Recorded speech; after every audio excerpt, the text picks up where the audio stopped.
Hello, everyone. I'm Meredith Metsker. I am the Director of Content and Community here at UConnect. I also write our weekly Career Everywhere newsletter, manage the digital Career Everywhere community, and host and produce our Career Everywhere podcast.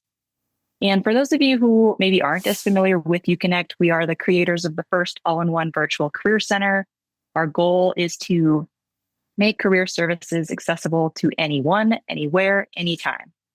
By helping career leaders create a central hub for their resources, increase usage of those tools and technologies they already pay for, and ultimately to engage more students, regardless of their backgrounds or circumstances, especially those students who maybe can't physically come into the Career Center.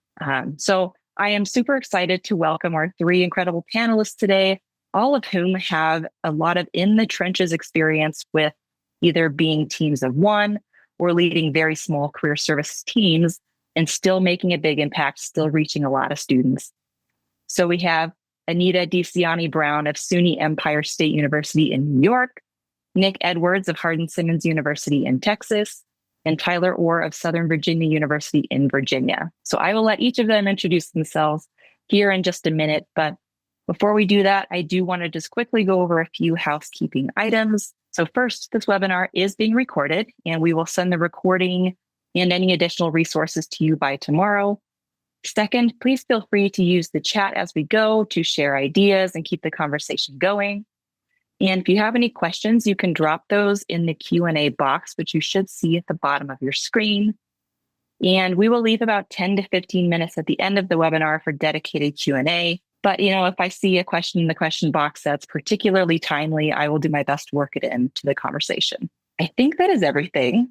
So I will go ahead and have our panelists introduce themselves. Anita, why don't we start with you, and then Nick, and then Tyler. Hi, everybody.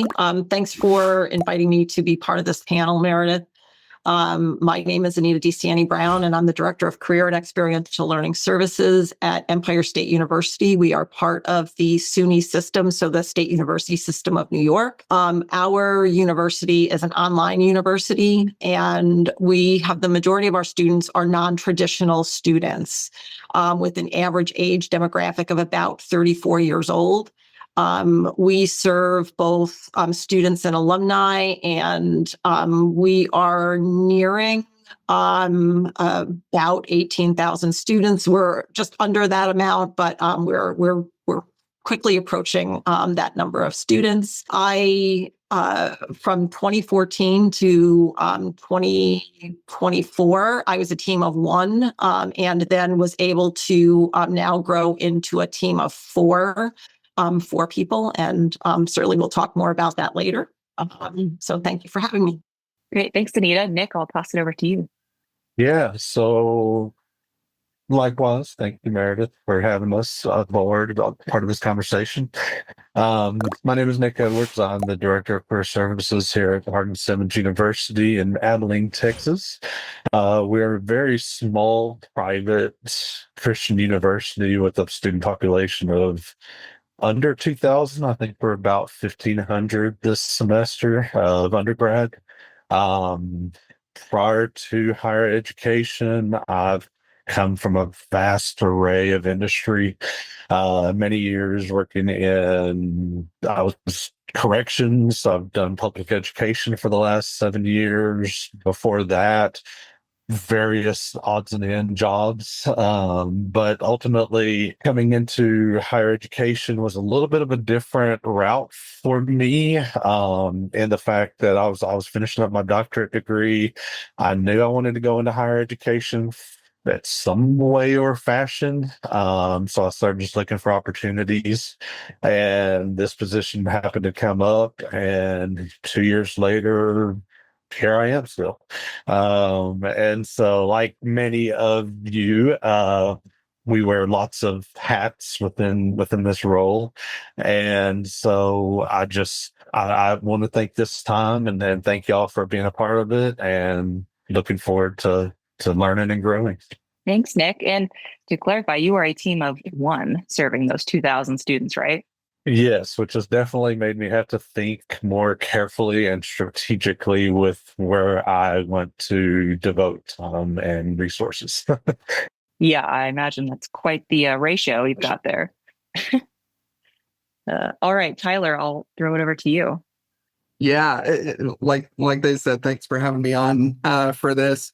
Uh, Being on this call makes me feel like I should feel less bad about my own ratio because I'm a team of one supporting about 850 total students. So a little bit of a different animal, smaller, and I should have my ducks in a row because of that smaller ratio. I'm not sure how well I do, but yes, I'm the director of career services here at Southern Virginia University. We're a small private faith-based liberal arts institution in rural Virginia. So in that sense, similar to what Nick is working with, our university's summarized mission is gather, lift, launch. So we're actually called the Launch Center, which is a really fun name that we get to play around with a little bit. Like I said, about 850 total students, all undergrad level, no grad programs here. I'm an office of one. I've got 7 student workers helping me out for a few hours a week. Prior to me getting here, though, the function existed in name, but not really in practice. So I've been building it from the ground up. I'm far from home, both geographically and professionally. I grew up primarily in Utah, so we've swapped sides of the country. And I've got a master's in HR and an MBA, and I worked in corporate HR for a large company for a couple of years before transitioning into higher ed a little over 4 years ago at this point. I initially worked at the University of Tennessee, Knoxville, so go Vols. And I cut my teeth in career services there. Then I got here to SVU about 11 months ago. 11 months ago, this coming Monday, actually. So, which is crazy. I feel like I was still at UT last week. But, and then most importantly, I've been married a short 10 years, and I've got 3 insane little boys who are both exhausting and very cute. So that's me. Cool. Thank you for that context, everyone. And I saw Amy posted in the chat that we are in good company. She's also a team of one and just hit 2,000 students. So, yeah, we're all in good company here. And I think it's great that we have such a wide variety of years of experience in career services, different professional backgrounds. I think that's a beautiful thing about career services. Everyone usually comes from a different background because there's no degree for higher ed career services. So it's always interesting to hear people's journeys. Okay, well, now I would love to dig into our discussion. So as you all just mentioned, you're all either teams of one flying solo, or you're in Anita's case, leading a small career services team. So, given those constraints and the number of students you need to support, how are you scaling career services? I know that's a big question, but I think we should just get right into it. So yeah, I'll just toss that out there. Feel free to jump in. How are you scaling? Yeah, okay, I'll start this one off.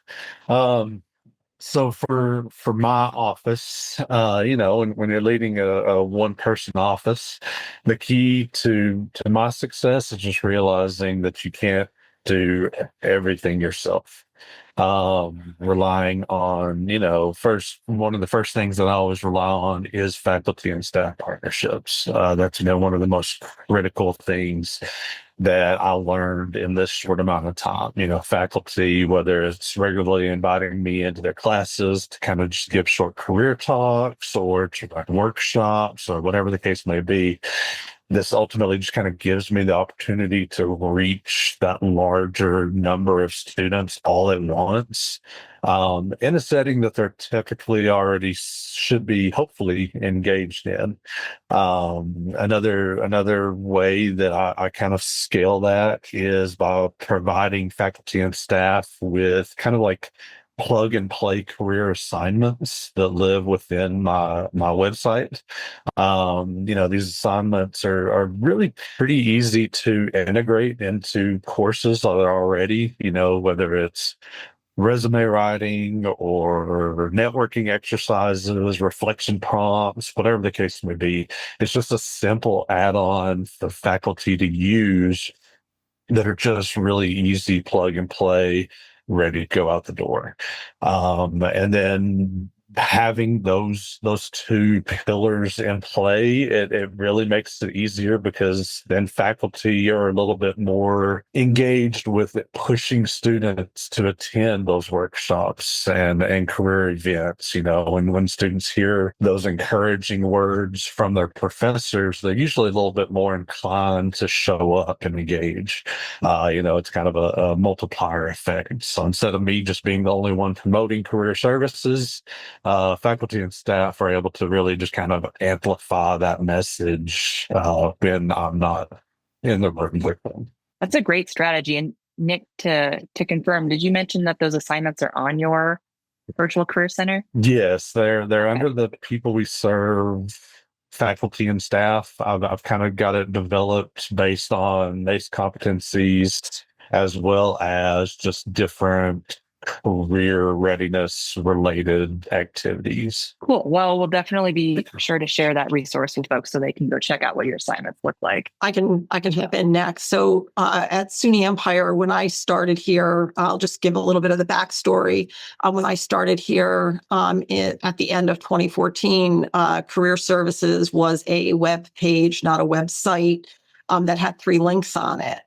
And, in my initial onboarding, had built out a static career page or career website, where we eventually built in a job posting platform, and had gone through a couple different platforms over the last 10 years. And then my boss in 2023, we had our one-on-one, and she suggested, just do some exploration, see what's out there. Because I was looking at a platform to integrate some video feeds as a resource for our students. And I happened to be talking with the rep who started talking about Forage and a few other platforms, and said, UConnect. I said, well, what is UConnect? And that brought me to the UConnect family. And that has been, in the last 2 years, has been so impactful on the building of career services here at SUNY Empire, because we do have a large number of students. And though, at the time I was a team of 1 and meeting one-on-one with students, there's only still so many hours in a day to be able to provide information for our students who are studying online. They're not coming through a student union. I can't go to the res halls to meet with them. So we had to find. We were able to find a resource that could be used by students across the country, which is where our students are.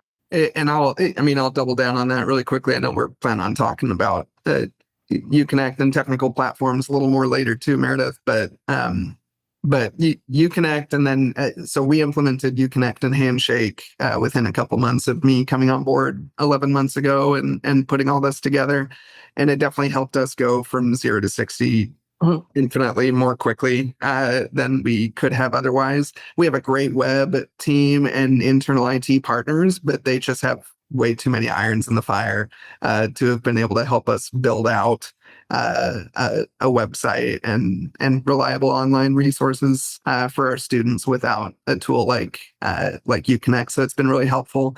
And I always want to say, and I think everybody would probably agree with me, including other people who are in the client directory for UConnect, the website, like my page is far from perfect, right? There's always things that I'm wanting to Nick +1 on that pretty hard right there. There's always more that I want to be improving on and adding to it. It never feels complete. I know that there's, I've had student workers that help me out quite a bit, which is part of what I always talk about as far as scaling, is definitely leveraging some student help to, they spend a lot of time helping with walk-in hours, and then they also do a lot to help me publish and update resources on our website. And then it helped out with a bunch of other things on the side. But the pros and cons, of course, of student workers. I know we've got some links out there that, they were testing something and trying to create something on the website, and then that died. And so there's probably a link to nowhere in a couple spots, or what, there's always things like that. But just the fact that as simple as when a student comes in looking for resume help, and I can quickly and easily say, oh, have you looked at our website and our page with resume templates and resources? Go there, check it out. We got a bunch of great stuff for you. Use that to get you started, and then you can come back and ask for more detailed help as needed. Even just things as simple as that make a huge difference for us. I will say really quickly too, though, Meredith, I wanted to comment.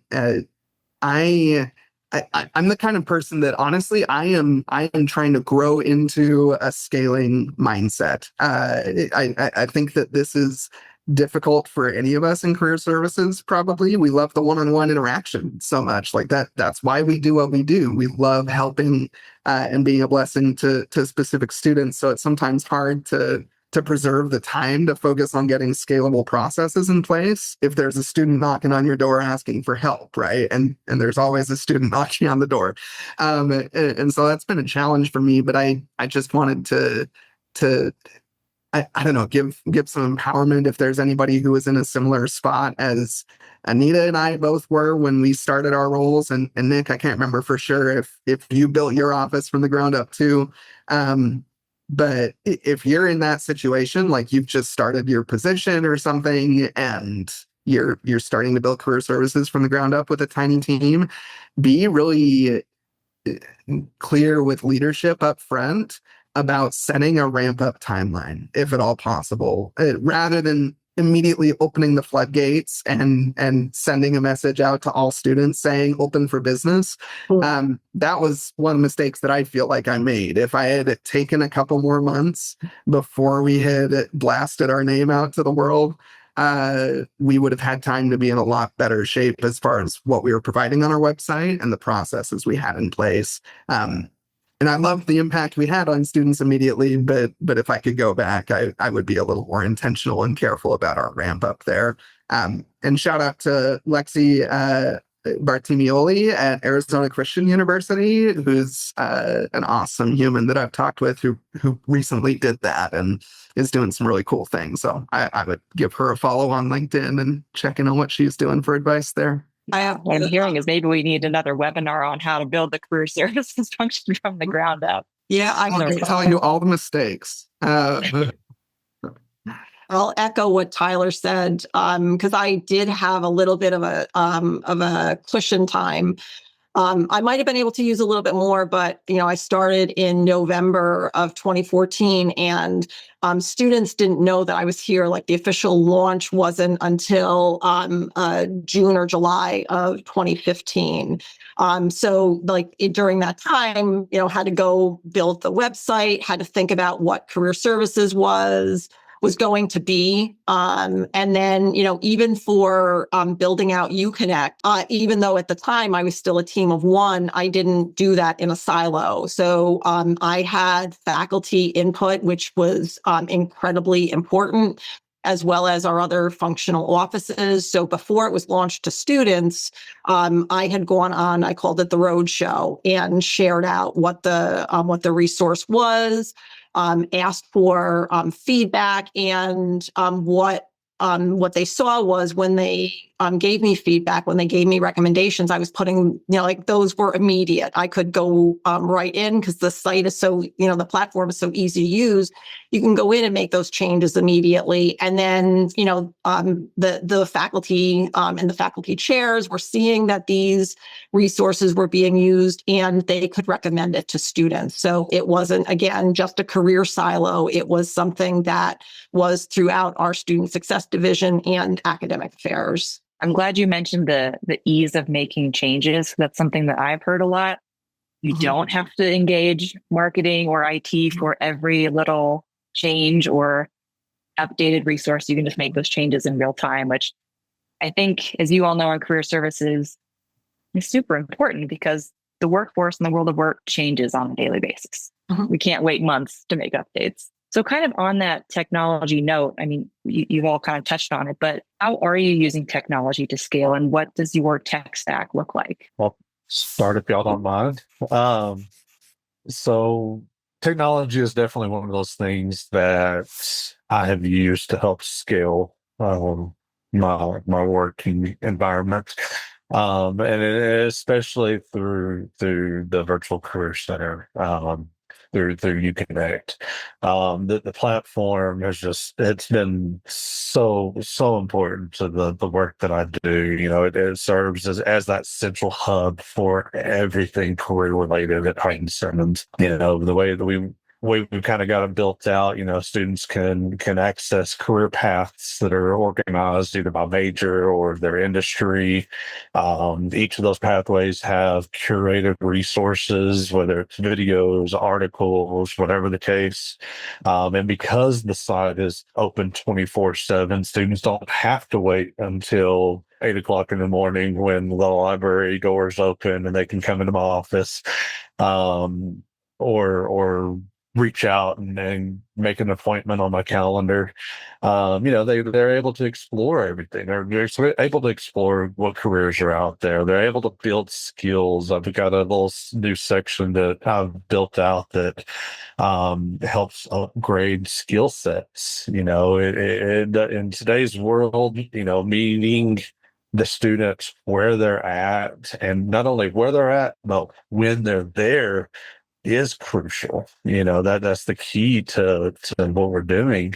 And so it doesn't matter what somebody's story is, whether it's the parent that's completing their degree virtually that needs resume advice at 2 a.m. We've got you covered. The student athlete that can't make it to the office because of practice and workouts and classes, but they need work on interview skills. We got you covered. And everyone in between, no matter the day or time, the website has information that's hopefully able to help them be more successful. I guess I'll jump in really quick, Anita. My tech stack right now is still very simple. It's UConnect and Handshake. I intend to add more, including I definitely want an AI resume mock interview and LinkedIn feedback and review tool, and I want more career exploration or assessment resources. But for now, from where we started a year ago, the job and internship board, career fair and event management, first destination tracking, appointment scheduling and tracking, and email capabilities through Handshake have covered our initial biggest needs outside of what UConnect helps us with as far as the virtual career center. But yeah, we've got a lot more room to grow. But again, I think those two tools have been the essentials for us in getting the ball rolling. There's some more things that UConnect does that we're the newest of the three in our use of UConnect, and so we're still figuring some things out. There's some great email newsletter, automated newsletter functionality and things like that we haven't made happen yet. So there's some other things that I think we'll be able to use to help us scale and get the word out more effectively to students about our website. Because right now, there's still the greatest awareness for students is still from those who have come in and had conversations with us, and we clearly explicitly directed them to the website for a thing like a resume template or for reviewing a page about a particular career path. So there's definitely more to come for us, but it's been a huge help. Sounds like you've got a good foundation. Yeah. Anita, how about you? So we were just before joining with UConnect, we were a Handshake school, and that was our technology. And I will say that the adding UConnect has more than quadrupled the use on Handshake. I have seen, we might have had 50 or 100 applications per month at the time. And now we're seeing 500, 900 applications per month. So, having that increased usage of Handshake In addition, after we launched our Career Hub, we also joined on with Career Shift, which I think is a really great tool. I used it many years ago when I was at another university in the Career Center there. And I really like being able to use it as far as even doing some outreach to alumni. And I can certainly use LinkedIn, but I like the fact that I can also get email addresses, which aren't always available on LinkedIn. And then this semester, we're launching for students Focus 2 and Big Interview because we didn't have that mock interview tool. And so we wanted to, we looked at a few different platforms. This semester, we as a university, we also introduced a Spanish-speaking BBA bachelor's program, and Big Interview has a module or a component where it's entirely Spanish-speaking. So we have students at the undergraduate and graduate level, because we also have a couple certificate programs that are now Spanish-speaking certificate programs. So we wanted to have resources available for all students. And then we also use the labor market insights on UConnect, which is just, ONET on steroids. I love being able to use it and share it. And each time that I'm even sharing it with our colleagues, they're like, oh my gosh, it has so much information, like you can drill right down to counties that someone is looking at. So that has been incredibly helpful. And then we also use LinkedIn Learning and Forage on the site. Anita, I feel like I need to ask you. Anita, I think I need to ask you to do marketing copy for the Labor Market Insights module, ONET on steroids. Yeah, it is. Trademarking that. I'm sorry, Nick, go ahead. Oh, no, I forgot to mention the rest of my tech stack, and I apologize. I get so narrow-minded sometimes. So we too use Handshake for the job postings, career events, everything, which I love the fact that it works so well with UConnect that it just auto-populates into my site without me having to really do much of anything. So I absolutely love that. As far as the resume service, we utilize a service called Skills First. Absolutely love Skills First. It not only help students create resumes and cover letters, but they're able to do practice mock interviews and receive immediate AI-driven feedback and guidance. That's really helpful to help students independently at least start their career readiness documents before they make the initial visit to my office. And so I can't say enough about that service. At one time we did have Focus 2, and it did well enough for us. But we were wanting to kind of figure out more aptitude rather than just interest surveys. And we actually settled on a service called View Science, and it is aimed a little bit more towards the high school students, but the biggest difference is that it tests our own aptitudes and tells us not only, and it has an interest survey built in, which is amazing too, but it actually tests students' aptitudes to see if they'd even be, I don't want to say good enough, but to see if, they would even be successful in certain roles. And so just having that information, you don't want a student, I always make this reference, but you don't want a student to get into their sophomore or their junior year of engineering and realize I don't like math or I'm not very good at math, because then they wasted a lot of classes. And so by having them, evaluate their own aptitudes early on and match that with careers is just, it's so important. Yeah. Agreed. Well, it sounds like you all have really interesting tech stacks with a lot of breadth there.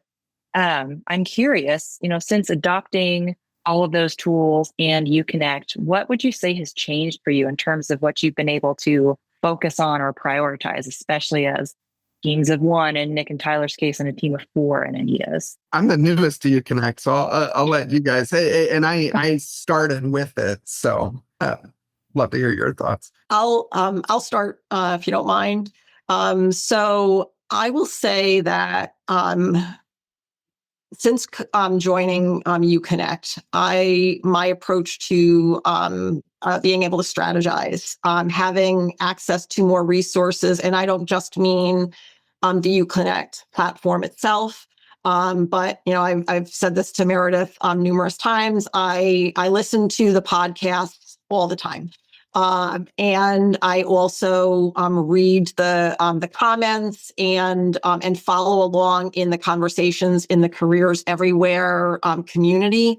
And that has been incredibly helpful to have me rethink, not that I necessarily have more time, but just different ways that we can help our students.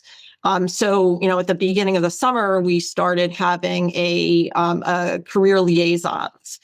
So we're part of the Student Success Division, and we have liaisons from 10 different offices, which include enrollment management as well as the Student Success Division. And we've been able to share not just share the what's going on in the career office, but also thinking about how we might be able to collaborate with other offices. And some of this came about by listening to your guests on the podcast and reading the conversations in the Careers Everywhere conversations. And though our students are primarily adult students, there was assumption. I'm going to say it was my own assumption. That, all right, if we put this out there, they'll understand what it is. They'll know how to use it. And there was a guest that you had on one of your podcasts that I was listening to that talked about the welcome mat. What does the welcome mat look like? And I started thinking about what does our welcome mat look like in an online university for adult students? And so through working with our career liaisons, we developed a couple of career kits that break down the whole career process. Like, why should you be using Handshake? How can you be using Handshake? Why should you be using Focus 2? What's the advantage of practicing your interviewing skills on Big Interview? So breaking it out into like 6 steps that walk somebody through exploration, through job search. And so by joining in the UConnect community, I've been able to, I think, scale up strategizing how we can help our students and alum. And Anita, remind me, are those the kits, your welcome mat per se, are those on your virtual career center? Not yet. So, as we, everything else, before we publish something for, not necessarily publish on the Career Hub, but if we're going to create a new program or initiative, we are working within the university to get feedback. So right now it's in I'm going to say the review stage of our Student Success Division. And then I'm also going to be sharing it at our colleges meetings and sharing it out with faculty to be able to get feedback from them. But I'm hoping in the next month or so that we'll be able to at least put the initial pieces on the Career Hub for our students. For Maria and Jacqueline in the chat, you'll have to wait a little bit, but she'll have those up in the next couple of months. And I'm guessing maybe you would be willing to share those in the Career Everywhere community once they're live and open to the public. So yeah, and I'm not sure who it was that talked about the welcome mat, but whoever did, thank you for that idea, because that really did help our office. Love to hear it. All right, Nick, anything to add on your end? Don't know how I could top that. But but I mean, all honesty, before we had the Uconnect platform or any of the tech stack that we have, our online presence, much like Anita was saying, was kind of hidden behind everywhere else on the university website. When I took the position over, half the links on that one page were down, half of them didn't work, and unfortunately, the information just wasn't available or actionable for students. And so during that time, a significant portion of my job was more reactive. It was more answering repeated questions via email, sending piecemeal resources, walking students step by step through processes that weren't at the time clearly documented. And, it's very time consuming, and it kind of limited my ability to kind of focus on the bigger picture items. But thankfully, since implementing the Uconnect and Skills First and such, the experience has changed just dramatically for not only my students but myself. Students are now coming to the appointments and the interactions that we're having. They're more prepared, instead of just asking the general, what can I do with this major kind of thing. They arrive having already explored those pathways, the resume information, and they may say something more along the lines of, how do I make myself more competitive in this field? And so we're having those deeper interactions and the deeper questions because they've already had the information readily available for them. Even students who might not have ever walked into career services ever during their 4 or 6, whatever years, and at Hardin-Simmons, they're at least more actively interacting and having those resources available to potentially make that difference in their lives. Tyler, anything to add? I know you're relatively new, and you can. I think they did a great job, and I would echo a lot of the same things. I know we're already starting to run short on time, so I'll be quiet. Well, this question has come up in the Q&A box, and it's one that I also wanted to touch on for sure. So, as super small teams with limited resources, how are you able to advocate for the funding for technology? I can jump in since I didn't say much on the last one. Of course, the easy justification for Uconnect is that it costs less than hiring additional full-time staff would. Obviously, I would say Nick and I both are very motivated to follow in the footsteps of Anita and work toward growing our teams as well. But in the interim, a decent justification for any of these tech tools is the impact, of course, that they'll have as opposed to having to hire somebody additional right now. So those numbers obviously are fairly easy to communicate. But when I was advocating for these tools when I first came on, thing one, I was very clear about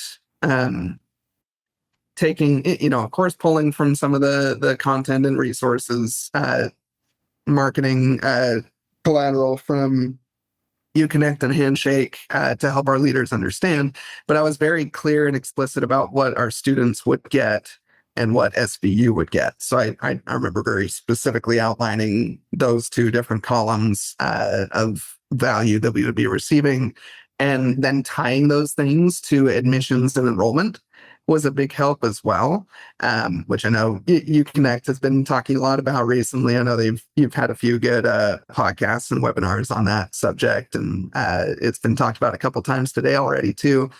So I think helping leaders understand that having these tools will give you a stronger presence online to be able to refer to when talking with parents or prospective students about what resources exist and the support that they would have here. I think that goes a long way as well, in addition to, of course, just having more resources more easily accessible to the student body. I think I haven't been following the chat religiously because it's hard to do when you're on a webinar, but I know somebody in there mentioned asking whether we have resources for prospective students on our pages as well. And we do have that page. It's another, again, all our pages I want to improve upon and add more resources and information, but we do have a page that helps to try to more easily direct prospective students' attention to where we want them to go, including to the admissions or application page for the university.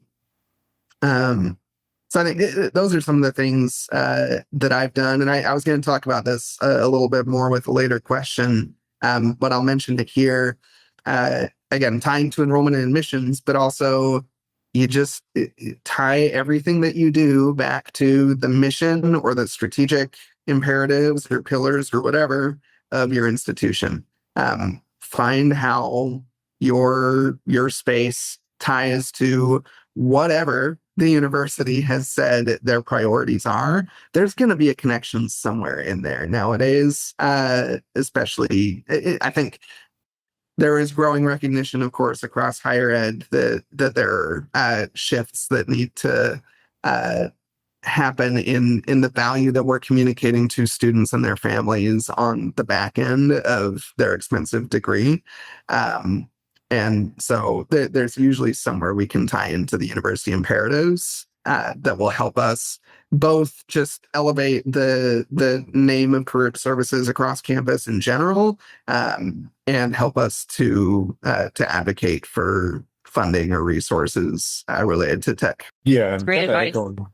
Kind of echoing what I was saying, one of the most important lessons that I've learned is very similar. You can't advocate for resources by framing them as career-centered needs, and instead finding ways to kind of counter that and connect them to those, like I said, the priorities of the university. And one of the easiest and best ways to do that is with data and actual stories, actual anecdotes when you're advocating. The data shows the leadership, how many students are, actively engaging with the platform, but the stories in my eyes, it's where you have the real impact. A student that used the Career Center to not only find an internship, but to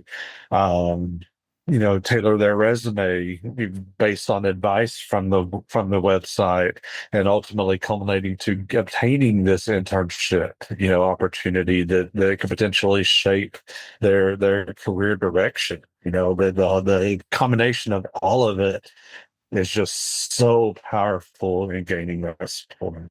And I'll just give a quick snippet. So, at SUNY Empire, when I first started exploring the UConnect platform, there was I worked with Doug as my account rep, and certainly shared out a lot of different resources. And one was a case study from, I think, one of the Texas schools that talked about how they were able to obtain UConnect by using the technology fee. And in talking with my boss, we have a student activity fee.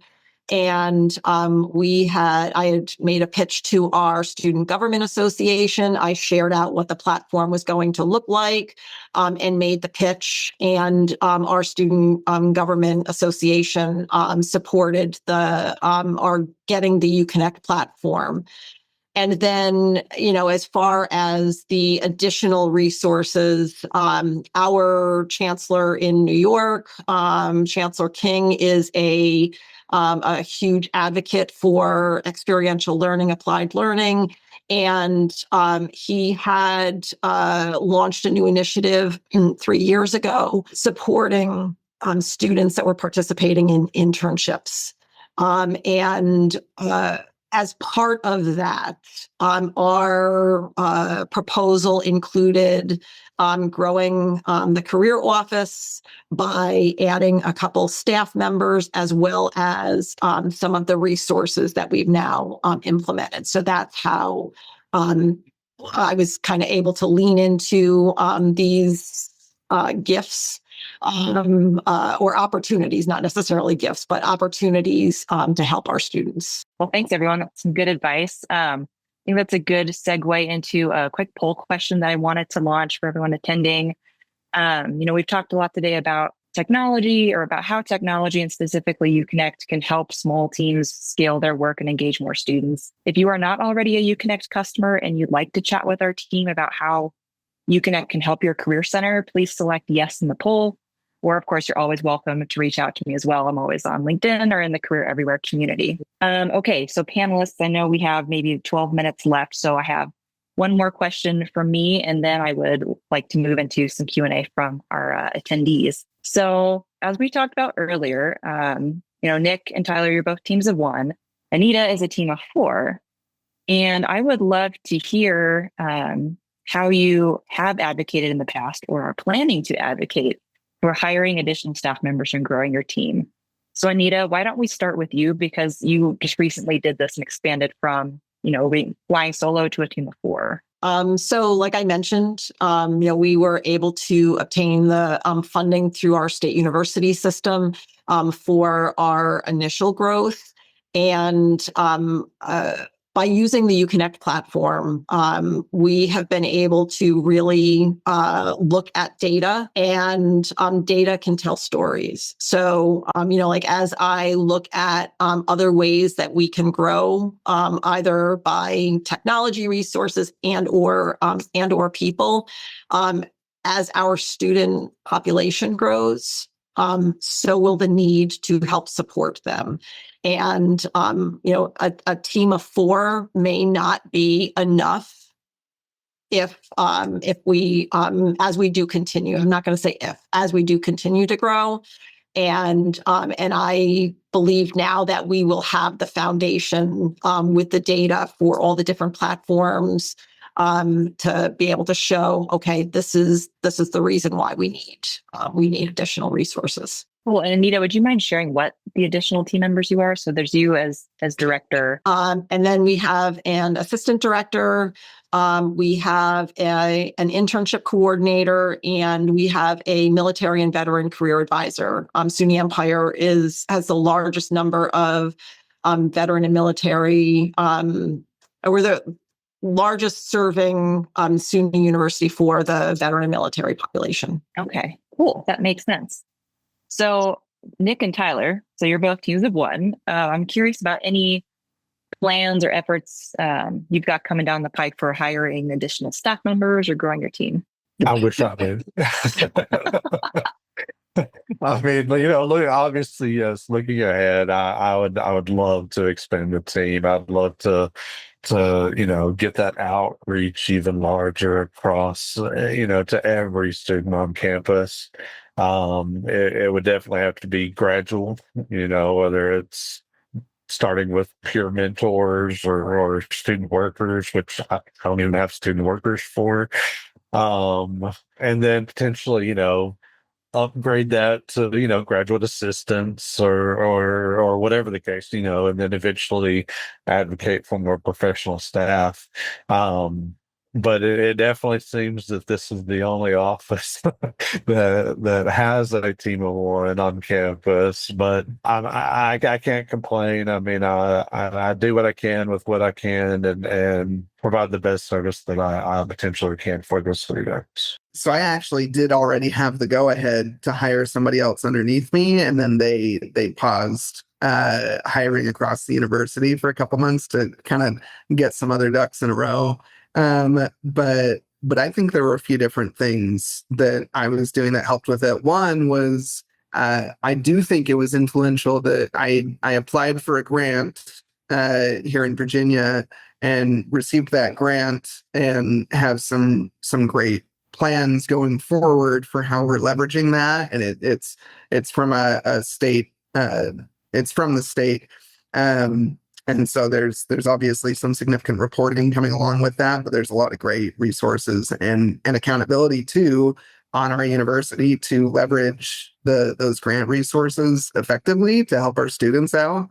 And so I think my university is also, it's a fairly new one. It's only about 30 years old, which in higher ed years is just a little toddler, I think. But and so there's some things like grant applications and things like that honestly the university just hasn't done a ton of before. And so I'm now seen as a little bit of a trailblazer in bringing in some of that additional funding. And so I think there's a couple of those kind of external engagement things and bringing in funds that has gotten people excited about this space and what we're doing and the potential for further growth that I think helped sell that. And I'm confident that as soon as the university is no longer kind of pausing things broadly as far as hiring, that we're going to be one of the first ones they're looking at, because like Nick, I'm one of the only departments here that is still a team of one. And I think they see the need for it. The other thing I was going to talk about is just consistently listen to podcasts, read books, consume articles, and share those with your partners across campus that are relevant to their spaces, but that also, help influence about the importance of experiential learning and the importance in the marketplace today of demonstrating solid outcomes and things like that. And I think along with that, kind of an underlying principle there is relationship building and finding ways to give back around campus so that you've got a bunch of advocates in the room for you, even when you're not there. And so whether that's finding ways to help support events that other offices are putting on, or whether that's, volunteering your time or consistently referring students over to these other departments to help them feel like you're a true partner and to start over time getting a sense of, oh, what else could we be doing together if they had more capacity. The other thing that I personally want to get better at is when additional work and opportunities are put on my plate, getting a lot better at saying, great, if you want me to do that, what are we taking off the plate? And helping over time build a really clear pile of things that we could be doing or that we used to be doing and no longer are because you are not supporting us in having an additional resource to help build that. So that's something I want to get better at. Right now, the strategy for me is more like look like I am a chicken with my head cut off, running around like crazy all the time, and hopefully that'll convince people that I need somebody else. So that's not a strategy. That needs to change. But those are my thoughts. I love that idea of creating the list of things you could be doing if only you had a person, two people, more technology, whatever. It's a good idea. Okay, well, we've got a lot of questions in only 5 minutes, so I'm going to try and be a little selective here. I wanted to ask this question from Camille she's the Director of Employee Relations at Georgetown University School of Foreign Service. And she asked, I'm curious, how do you approach scaling programs and events, especially those with employers, as a small team? It's something that I'm definitely not there, Colleen, but one of the things that I want to work on is better leveraging student workers to help me with these things. We need a much clearer process for me to be able to hand off, have the initial engagement with employers or grad programs or whoever I'm interacting with, be able to get a general sense of what we're planning on doing, and then be able to tie in a student worker that I trust to help with actually scheduling space and getting it listed on Handshake or wherever else you post events, and engaging with any faculty or staff that you also want to partner with on those events. That's one thing that I know I need some work on still to help me better scale events instead of me managing all the little details. And then scaling events here at Hardin-Simmons, I rely a lot on our deans and chairs. Most of them come from industry, so they know the people that are needing to be involved from the community standpoint. And so just relying on them and their connections and hopefully obtaining those connections in the process as well is definitely one of the big things that I've learned about, mostly the scaling of the events, maybe not so much the programs. SUNY Empire being an online university, we don't have that large central campus. We have locations, several locations across the state. So we have smaller job fairs, for example, that we partner with the New York State Department of Labor and work with them to promote the event.